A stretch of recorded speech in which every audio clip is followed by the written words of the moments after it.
Giants group सहेली आणि young जायंट्सच्या या पदग्रहण सोहळ्याला इतक्या संख्येनं तुम्ही उपस्थित आहात.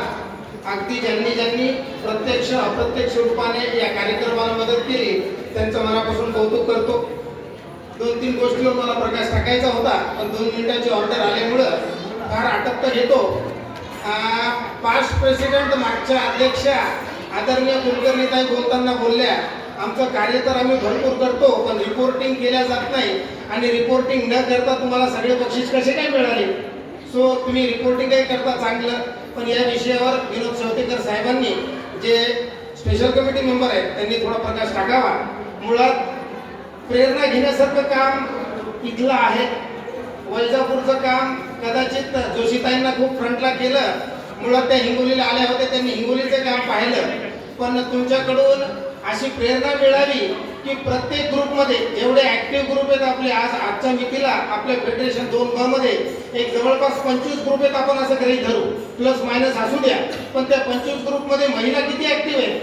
मग त्या महिलांना ॲक्टिव्ह करण्यासाठी तुमच्या ग्रुपची प्रेरणा नक्की लागेल आणि ती घरी बसून आपल्याला ऑनलाईनची आता व्यवस्था आहे. सो कसं मार्गदर्शन करता येईल, आम्ही आमच्या बायकांना घेऊन बसवू ऑनलाईनमध्ये, त्यांना तुम्ही मार्गदर्शन केलं तर तिथली महिला टीम ॲक्टिव्ह होण्याची शक्यता नाकारता येत नाही.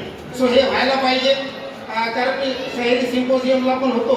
तुमचा कार्यक्रम खरंच कौतुकास्पद तर असतो, पण तो इथं उत्साहित होऊन आम्ही बाहेर गेलो की आम्ही आमचेच होऊन जातो.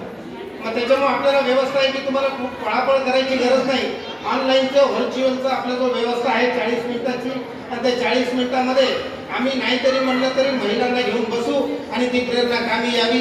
25 ग्रुपमध्ये महिलांचा सक्रिय ग्रुप तुमच्या माध्यमातून व्हावा अशी सगळ्या जणींनाच मी करू इच्छितो. पुनश्च एकदा दाभाडे ताईंना आणि कंगळे ताईंना मी सांगू इच्छितो, कानमंत्र मला द्यायची हिंमत होत नाही कारण तुमचं कामच खूप कौतुकास्पद आहे. पण दोघींनाही या जायंट्सच्या निमित्तानं तुम्हाला लिडिंग रोल मिळाला, त्याला न्याय कसा द्यायचा असा प्रयत्न करा.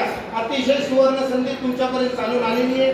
तुम्ही ती स्वयंस्फूर्तीनं स्वीकारली का कुणीतरी तुमच्यावर लागली हा विषय आता बाजूला ठेवू आणि जी काही जिम्मेदारी आली त्याला न्याय कसा द्यायचा हे तुमचं कर्तव्य आहे आणि त्याला आम्ही सगळेजण मदतीला आहोत. तुम्हाला खूप खूप शुभेच्छा. Thank you very much. नमस्कार.